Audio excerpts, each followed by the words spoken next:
جو میرے اللہ سے پیار کرے کرنے کا دعویٰ کرے گا وہ پڑوسی سے اچھا سلوک کرے، اور جو میری اور میرے رب کی محبت لینا چاہتا ہے تو پڑوسی سے اچھا سلوک کرے، چاہے مسلم ہے، مشرک ہے، اپنا ہے، پرایا ہے، تمہارے ساتھ اچھا سلوک کرتا ہے، برا کرتا ہے، یہ سارے پتے کاٹ کے فرمایا اگر تمہارے سائے میں ہے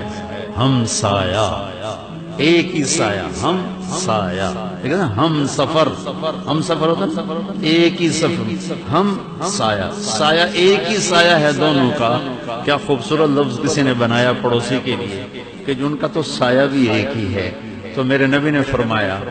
تم نے ساری نسبتیں توڑ کر صرف یہ دیکھنا ہے پڑوسی ہے اچھا سلوک۔ عبداللہ بن عمر رضی اللہ عنہ کے گھر مہینے میں ایک دن گوشت پکتا تھا، جس دن تو ان کا ایک پڑوسی تھا یہودی، جس دن گوشت پکتا فرماتے بھائی وہ ہمارے پڑوسی کو بھیجا کہ نہیں بھیجا، یہودی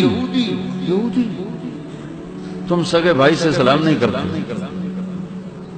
عدالتوں میں جا کے دیکھو بھائیوں کے کتنے کیس چل رہے،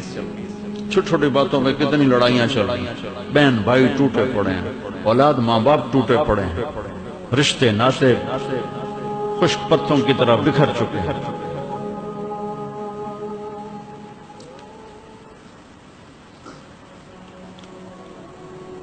بھائی ہمارے پڑوسی کو بھیجا، کہ جی نہیں بھیجا، کہ پہلے اسے کھلاؤ پھر میں کھاؤں گا۔ امام ابو حنیفہ رحمۃ اللہ علیہ کا ایک پڑوسی تھا نوجوان، شراب پی کے نا رات کو غل غپاڑا شور مچاتا تھا اور یہ شعر گاتا تھا، اضاعونی و ای فتن اضاعو یوم کریہت و صداد فغر، بندہ میں بڑا بڑا ہوں پر لوگاں میری قدر کوئی نہیں کی تھی۔ یہ اس کا ترجمہ پنجابی میں بتا دیا، بندہ میں بہت بڑا تھا پر لوگوں نے میری قدر کوئی نہ کی، بندہ میں بہت چنگا تے وڈا بندہ ہوں پر انہاں لوگاں میں پہچانے ہی کوئی نہیں۔ ایک رات پولیس افسر گزر رہا تھا، اس نے دیکھا اتنے بڑے امام کے پڑوس میں شراب کا شور، انہیں پکڑ کے جیل ڈال دی۔ 3-4 دن وہ شور نہیں سنائی دیا، تو امام صاحب کہنے لگے بھائی وہ ہمارا پڑوسی کدھر ہے، وہ شور شرابہ نہیں ہے۔ تو لوگوں نے کہا جو ان کو تو پولیس لے گئی، وہ شراب پی کے شور مچا رہا تھا، تو کوئی ہمارے جیسا شکر ہے جان چھٹی نامراد۔ تو امام صاحب اسی وقت اٹھے، صبح کا انتظار نہیں کیا، وہ جا کے پولیس افسر کے دروازے پہ دستک دے دی، حضرت آپ اس وقت کبھی میرے پڑوسی کو چھوڑ دو، کہا میں نے تو آپ کی وجہ سے پکڑا، کہا میری وجہ سے چھوڑ دے۔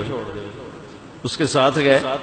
جیل سے نکال کر کہنے لگے کہوں بھائی ازی تیری قدر کیتی ہے کہ نہیں کیتی، لوگاں تو نہیں کیتی پر میں تو کیتی ہے نا جی حضرت، آج تو بعد میری توبہ، میرے پیو دی توبہ جو میں شراب پی جاؤں۔ تو میرے عزیزو پڑوسیوں سے اچھا سلوک کرو، ہمسائے سے اچھا سلوک کرو، ان کی کمی کوتاہی کو پی جاؤ، برداشت کر جاؤ، معاف کر دو۔ سچائی،